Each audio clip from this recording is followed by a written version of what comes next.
Well, right back at it again in Project Budget Bird build, but I think we're going to change the name.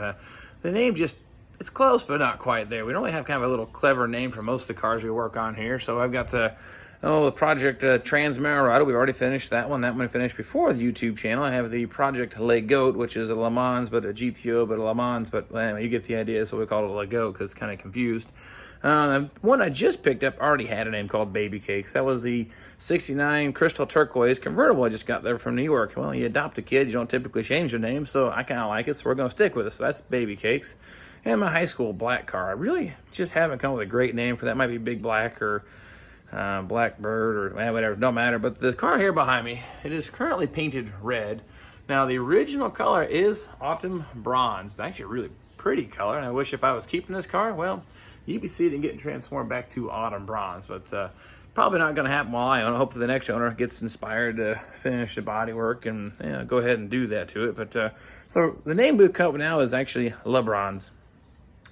Yeah, it's pretty bad, but I think it's quite funny and clever and witty.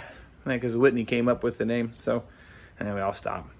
Anyway, on this car, on the home stretch, the structural welding is all completed, done, all back together. I got the window regulators operational, got the front disc brake conversion done. That's for the suspension part of it, so the calipers, rotors, all that is hung.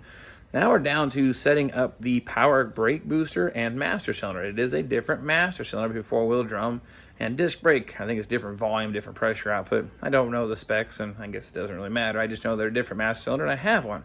Going to get that changed over, and that'll be the end of the power disc brake conversion. And this thing can finally come off the jack stand, so I'm looking forward to that. Then we'll poke around under the hood, get that water pump, that noisy, awful, gravelly, horrible sounding water pump removed off the car, and then I'm kind of at the point where I'm going to start driving it, put the interior back in. So really close to being finished with it. So let's get started on the power brake booster changeover, show you how that's done.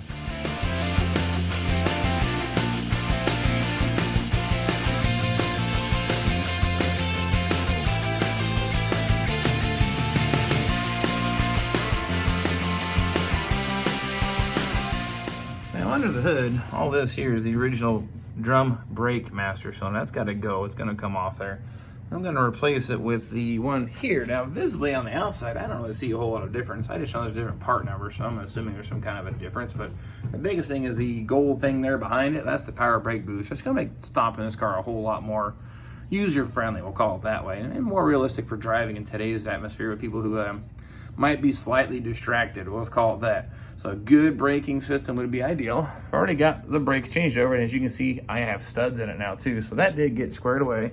Got everything ready to bleed the brakes out. So the next thing is get this installed. But I guess where I'm going to start is on the inside of the car. It's actually pinned off on the pedal. I'm going to pop that off first. Then there's just 4 fasteners that hold the original master cylinder to the firewall. Then we'll get those taken out. And good news is the one on here, it's already missing, so it's going to save me a little bit of time. So work on getting those taken out of there, get the master cylinder pulled out, and then we'll get the new one put in. Let's get here and take a look. Now, hopefully when I'm done with this conversion, this whatever return spring zip tie holder down or make it happen thing can go to the scrap pile. And this wire that goes through where the convertible top switch goes, I want to remount the convertible top switch back in there too. So kind of hoping once you get this all done, all this garbage can go away. But what I need to get to is up inside here where the brake pedal is pinned off there on the bracket.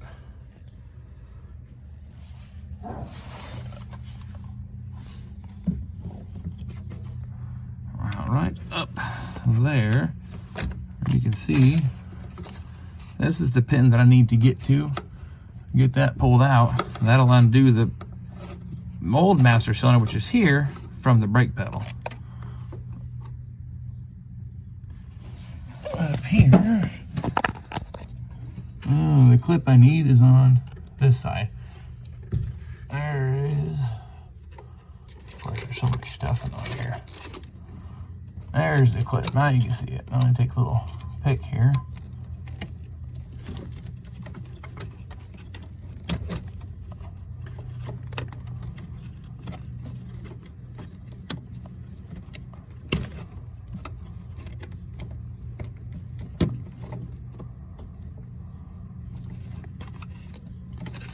Keep the wires out of the way.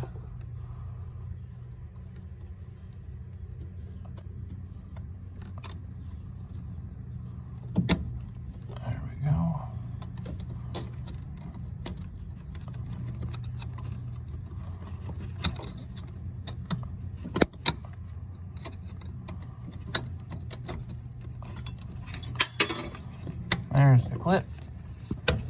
Pull the pin out the other side. On the downsides of being 6'2". Alright, there it is.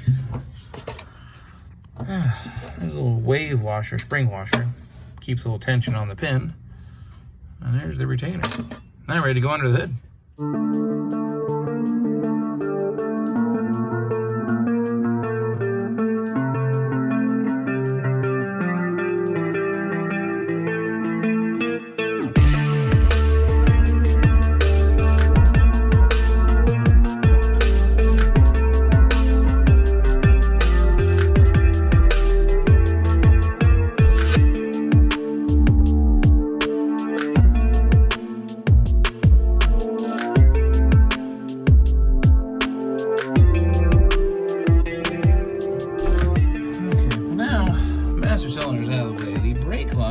Fortunately are not rusty on this car.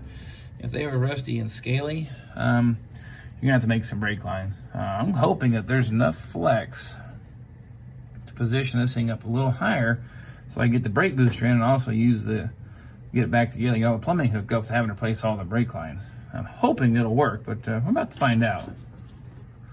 There's your washer fluid line.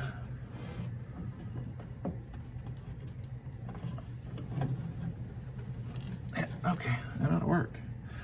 Now I've got two more fasteners back here that I got to take off the firewall. Get those broke loose, then I can slide the power brake booster up into place and get the master cylinder mounted.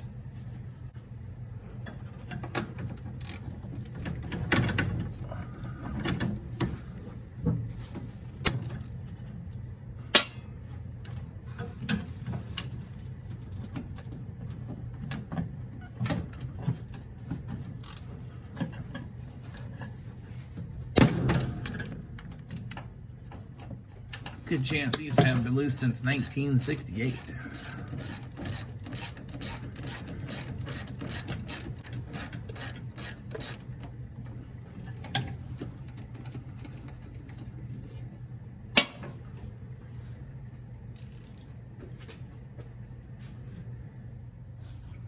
I was going to take the master cylinder off the power brake booster, make installation a little bit easier. Then it kind of dawned on me, that looked awfully familiar to something that I just got done taking off the car. Here's the one I just took off. You know something here? They look identical. That tells you right now that I know there's a difference between the master cylinder between a drum brake and a disc brake car. Well, these are both drum brake master cylinders, so this isn't going to work best or ideal for what I want to do here. So I'm going to have to get on the phone here, see if I can't acquire or find a disc brake power master cylinder for a 69 or whatever Bird or GTO. They're all the same master cylinder, but I need one for disc brakes because that's not going to work. And I finally remembered where I got this from. It came off of a 67 LeBronze project I did a while back. It got converted to a four-wheel disc brake, but it came with a brake booster with the kit. I didn't want to throw this stuff away because it was good. So that explains why it had four-wheel power drum. So I need to get it to a disc brake master cylinder. So I'm gonna get on the old phone here, see what I can find, but I'm gonna put a little pause on it here and go on a little mission, see if I can get a master cylinder yet today. All right, well, okay, got a little quick trip to the old parts store. This is one you'll actually use for a power disc brake car, not four-wheel drum. So got a gooder master cylinder. Let's get that installed. Okay, now stab this thing through the firewall. These four studs on the firewall goes to the four holes here. I gotta slide this through and hit that with the pedal. So problem is I got kind of this stuff all in the way. We'll see if we can't get it to go around it.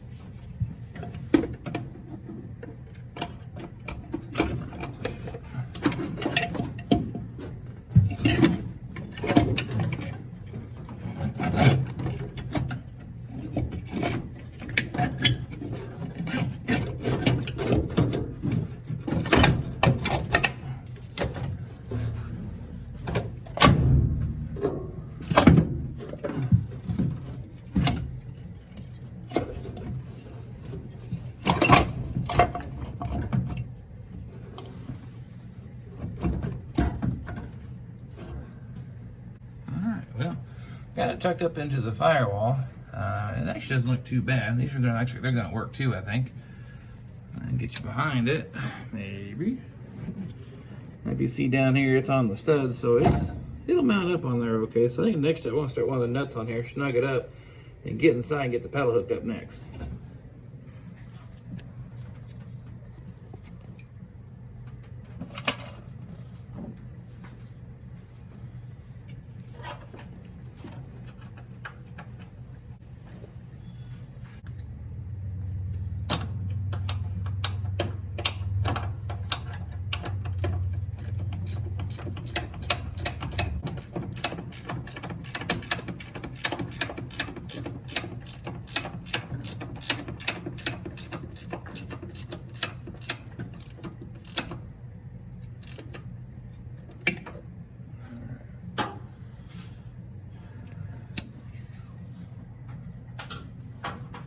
Let's see about getting on the inside and getting that pedal hooked back up, or how far off that is. And then hopefully I can get rid of this boing, boing, boing mess.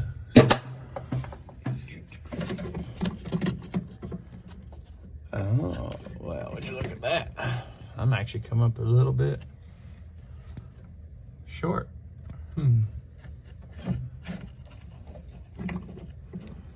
I think the thing to do maybe is to undo my adjustment.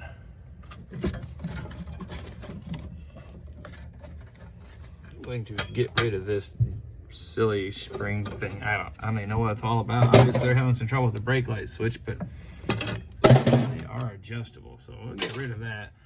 I moved some of the wiring out of the way. It was all radio wiring, so now you can actually see what I've got going on here. Now that pedal will pin off in that hole here, but the brake light switch, that was the problem I think with that spring. They're trying to pull the pedal back to engage the, or I guess they disengage the brake light switch, so the brake lights are turned off, but this thing's adjustable, so I'm not sure what they were doing, but I'll show you how easy it is to do. But let's get the pin put in here first and see how close we are.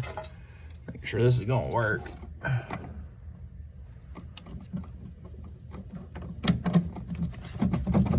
Okay, pin is through. Now, there's obviously a gap between the brake light switch and the pedal, but all seriousness, all you gotta do is push that thing in.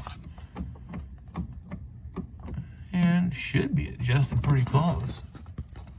So what we can find out, see if the brake lights are stuck on. If they're not stuck on, then we're okay. Or I could take a meter and check it too, I suppose, but I think that's gonna work just fine.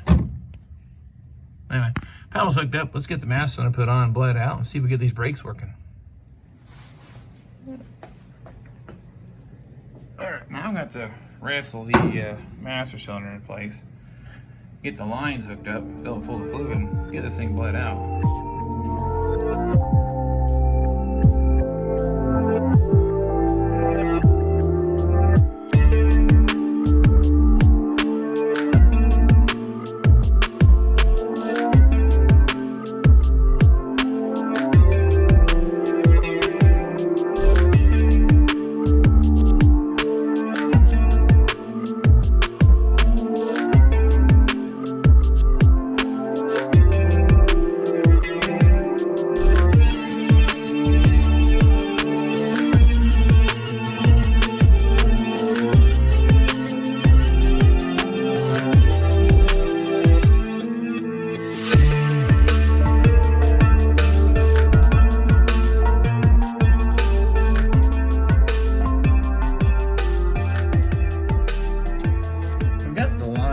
Started, I wanted to leave everything a little loose, give myself a little wiggle room to help persuade these lines into place. They're both started now and turning pretty good.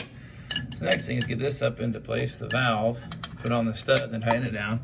Then the same as this side here, get that bracket put up on the stud and tighten it down, and then we'll inspect the brake lines, make sure I haven't kinked or broke any. Like I said, I think I'm very fortunate. This car isn't super rusty when it comes to the brake lines.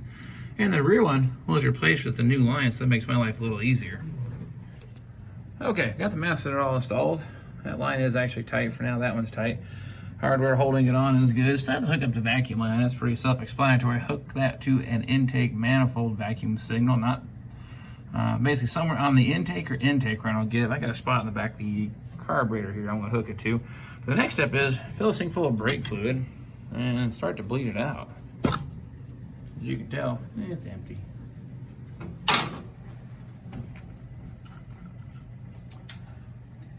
Always get your brake fluid from a sealed container because it is hydroscopic. It collects water. And well, you know what water does to metal? Makes rust. I absolutely do not like rust. So always keep your brake fluid cap sealed to keep water out of it. There's actually a procedure for bench bleeding master cylinders. I don't normally get into that too much. I have pretty good luck just putting it on and working the heck out of the brake pedal and get it to work. So that's what we're going to do on this time too. I should get it started.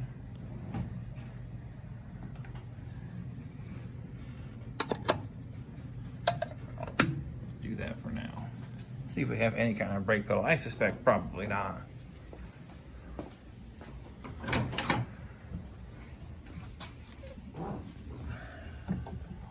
Yeah, nothing. Well, anyway, it's going to take me a while. I might get a helper to get that all bled out, but that'll be the next step, is get the brake system all bled out. All right, so the mass center's all hooked up. Already got that part covered. What I want to do next is actually hook up a vacuum supply to this. What I'm thinking, on the back of this carburetor, there's a large port here. It's tied over to the transmission vacuum modulator. I don't think it needs to be quite that big. But I'll port it into this, start it up, and see what we can come up with. But you can see it's a larger barb on here, I think, that I need. So I can actually slide that hose on further, make good contact, and run it to here.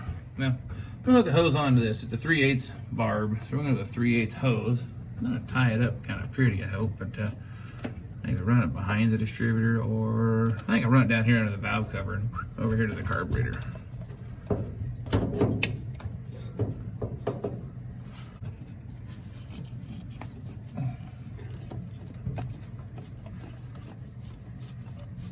Okay, now cut that thing to, got right through here. I'm going to cut it to length and put it on there and see how that works. So we'll cut about there.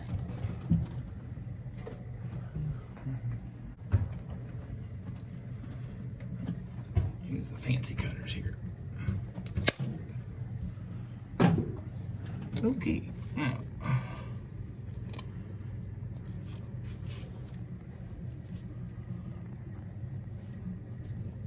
I really can't see back here at all.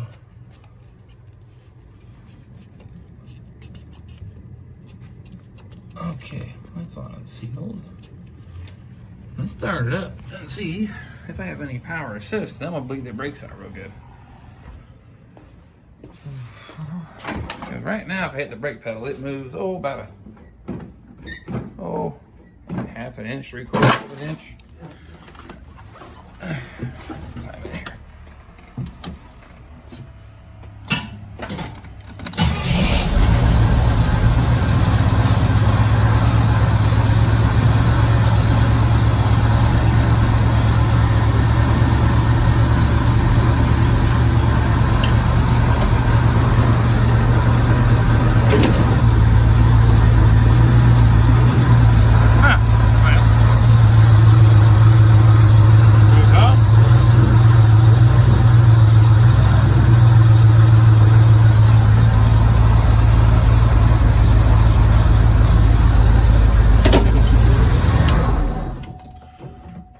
I got the brakes all back together, bled out, feels really good. The pedal might be a little too firm still, but I'm not sure if that's even a possibility, but it does have power assist. But best way I guess to figure that out is go for a road test. I'm going to drop this thing off the jack stand. So only about 4 months later after starting this project, everything underneath the car should be buttoned up.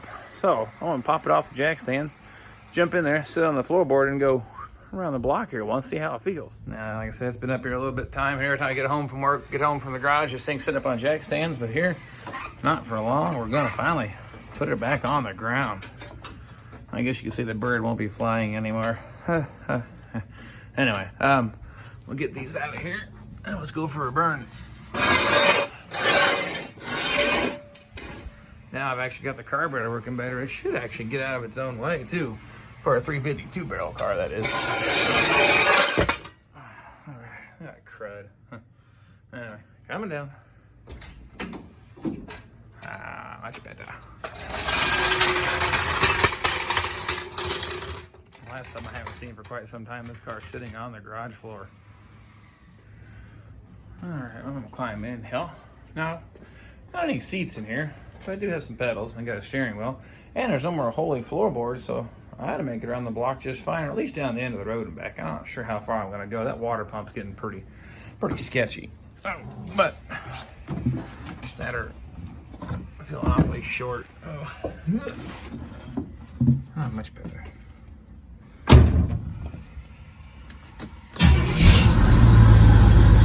Still fires right up good.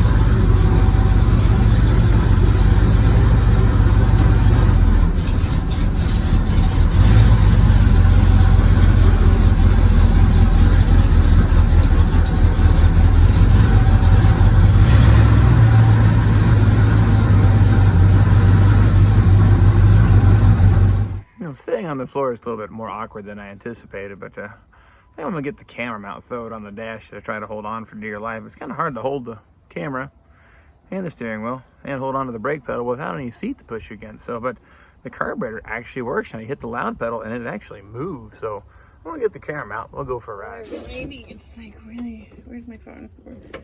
Priorities, right? We're in the middle of solving a problem at work.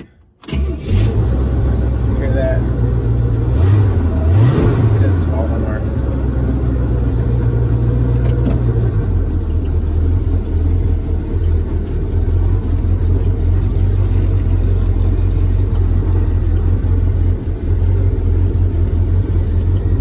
Crappy water pump.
We're back. We're back. One piece. We did it. Yeah, I made it back. Water pump doesn't sound better than it did. The carburetor, I don't know if it's 100%, or it could just be the fact the fuel in this thing is 8 years old. So I think the might be just go ahead and run this thing out. It's about a quarter tank left, or fill it up with some new fresh gas. But first took off, ran real nice, but now it's starting to stumble again. Brakes work great. Just awkward as hell driving on the floor. When you push on the brake pedal, you just want to slide across the floor pan. So it's kind of hard to really get a good feel for the brake pedal, but it responds a lot better than it did. I think the next step is replace that growly, awful sounding water pump. So next thing I'm going to do is actually flush the coolant out. It looks my consistency of like chocolate milk or mud. So I'm going to get that all rinsed out really, really good. Then get it back in the garage here and get that water pump addressed.